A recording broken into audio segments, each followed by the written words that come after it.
السلام علیکم۔ آج ہم ایک ایسے مسئلے پہ بات کریں گے جو اکثر ہمارے گھروں میں آج کل دیوار کی طرح کھڑا ہو گیا ہے۔ کیا آپ نے محسوس کیا ہے کہ آپ کے گھر میں سب کچھ ہونے کے باوجود سکون نہیں ہے؟ بات بات پر چڑچڑاہٹ پن، بچے ضد کرتے ہیں اور میاں بیوی میں بنا وجہ کے بحث شروع ہو جاتی ہے۔ یقین مانیے یہ صرف حالات کا مسئلہ نہیں، کبھی کبھی یہ ہماری چھوٹی چھوٹی غلطیاں اور روحانی سکون کی کمی ہوتی ہے۔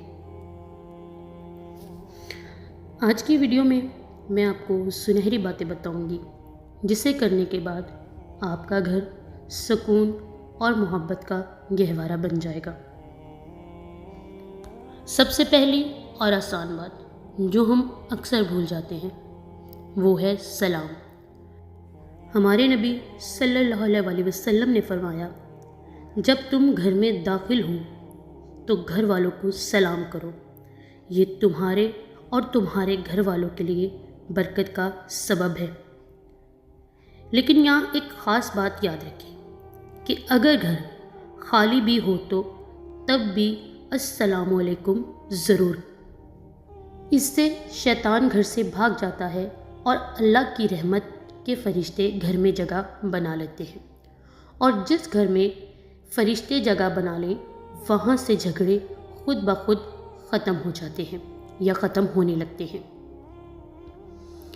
دوسری بات، غصے کا علاج۔ گھر میں نا اتفاقی کی سب سے بڑی وجہ غصہ ہے۔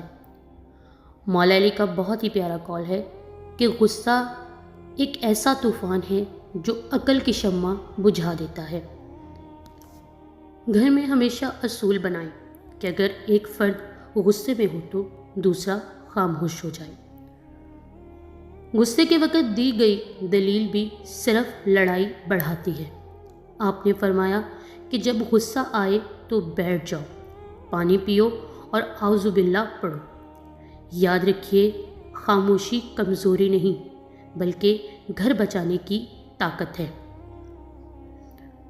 اب آتے ہیں اس خاص روحانی نسخے کی طرف جو میرے نبی نے بتایا ہے۔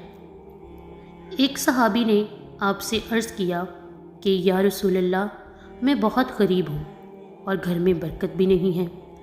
آپ نے فرمایا کہ جب تم گھر میں داخل ہو تو سلام کرو اور پھر ایک مرتبہ سورہ اخلاص پڑھو۔ اس صحابی نے ایسا ہی کیا تو نہ صرف ان کے گھر میں رزق کی بارش ہوئی بلکہ ان کے پڑوسیوں تک بھی برکت پہنچ گئی۔ جب رزق میں برکت ہوتی ہے تو شکر گزاری پیدا ہو جاتی ہے۔ یاد رکھیے، گھر صرف اینٹ اور پتھر سے نہیں بنتے بلکہ گھر بنتا ہے نرم لہجے اور محبت سے۔ تو آج سے ہی کوشش کریں کہ اپنے گھر میں اونچی آواز میں بات نہ کریں اور ان 3 باتوں پر عمل کریں۔ اللہ تعالیٰ سے دعا ہے کہ وہ ہمارے گھر کو بی بی فاطمہ سلام اللہ اور مولا علی مشکل کشا کے گھر جیسا سکون عطا فرمائے۔ آمین یا رب العالمین۔ اگر آپ کو یہ ویڈیو اچھی لگی ہو تو اسے اپنی بہنوں اور دوستوں کے ساتھ لازمی شیئر کریں تاکہ ہر گھر میں سکون آئے۔ کامنٹ میں آمین لکھنا مت بھولیے گا اور ہمارے چینل بلاگ بائی ہائدہ کو سبسکرائب لازمی کیجیے گا تاکہ آپ کو ایسی اور مزید ویڈیوز دیکھنے کو ملے۔ اور ایک چھوٹی سی بات، اپنا اور اپنے پیاروں کا خیال رکھیے گا اور مجھے دعاؤں میں یاد رکھیے گا۔ اللہ آپ سب کا حامی و ناصر ہو۔ اللہ حافظ۔